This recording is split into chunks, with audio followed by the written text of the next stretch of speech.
नागपूरच्या उमरेडमध्ये 12वीच्या रसायनशास्त्राचा पेपर फुटला आणि संपूर्ण महाराष्ट्रात खळबळ उडाली। पण आता या प्रकरणात जो नवीन खुलासा झाला आहे तो ऐकून शिक्षण क्षेत्रातील तज्ञांचेही डोळे विस्फारले आहेत। उमरेड पोलिसांनी टार्गेट कोचिंग क्लासेसचा संचालक अतुल चौधरी आणि निवृत्त उपप्राचार्य प्राध्यापक सतीश खर्चे यांना बेड्या ठोकल्यानंतर या गुन्ह्याचं एक असं जाळं समोर आलं आहे ज्याने बोर्डाच्या गोपनीयतेवरच प्रश्नचिन्ह उभं राहिलं आहे। सराव परीक्षेचा पेपर थेट बोर्डाच्या मुख्य परीक्षेत कसा उतरला आणि एका निवृत्त प्राचार्यांनी बोर्डाच्या विश्वासाला तडा कसा दिला, पाहूया हा विशेष रिपोर्ट।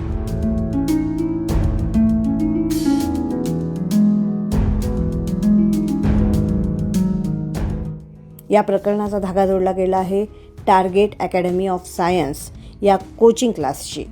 तपासादरम्यान एक धक्कादायक सुगावा लागला। 18 फेब्रुवारी 2026 रोजी झालेला बोर्डाचा रसायनशास्त्राचा पेपर आणि याच अकॅडमीत 25 जानेवारीला झालेला सराव परीक्षा या दोन्ही पेपरमध्ये कमालीचं साम्य होतं। बोर्डाच्या मुख्य परीक्षेत जे प्रश्न आले होते ते बहुतांश प्रश्न टार्गेट अकॅडमीच्या सराव परीक्षेत आधीच विचारण्यात आले होते। हा केवळ योगायोग नव्हता, तर हा होता एक जाणीवपूर्वक आखलेला कट। उमरेड पोलिसांनी जेव्हा या साम्याचा तांत्रिक तपास केला तेव्हा या रॅकेटचा खरा चेहरा समोर आला। या संपूर्ण प्रकरणाचा सूत्रधार ठरले आहेत निवृत्त उपप्राचार्य प्राध्यापक सतीश खर्चे। खर्चे हे 2023-24 या काळात महाराष्ट्र राज्य माध्यमिक व उच्च माध्यमिक शिक्षण मंडळाचे अधिकृत पेपर सेटर होते।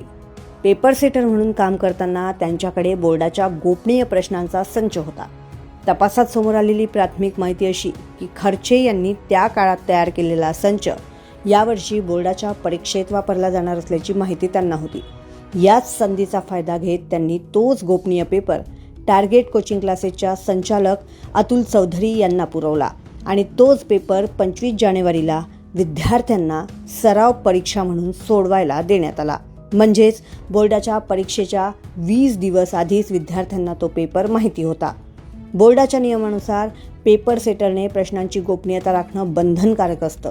मात्र खर्चे यांनी चौधरी यांना वैयक्तिक फायद्यासाठी लाखो विद्यार्थ्यांच्या भवितव्याशी खेळ केला। बोर्डाच्या गोपनीयतेचा भंग केल्याचा ठपका ठेवत उमरेड पोलिसांनी दोन्ही आरोपींना अटक केली आहे।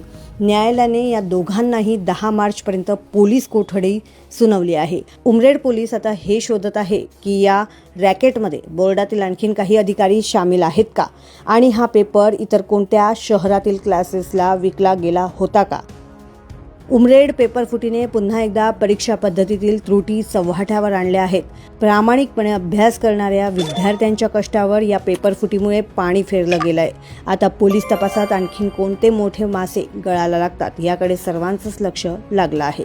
क्षितिजा देशमुख, लोकमत.com, नागपूर।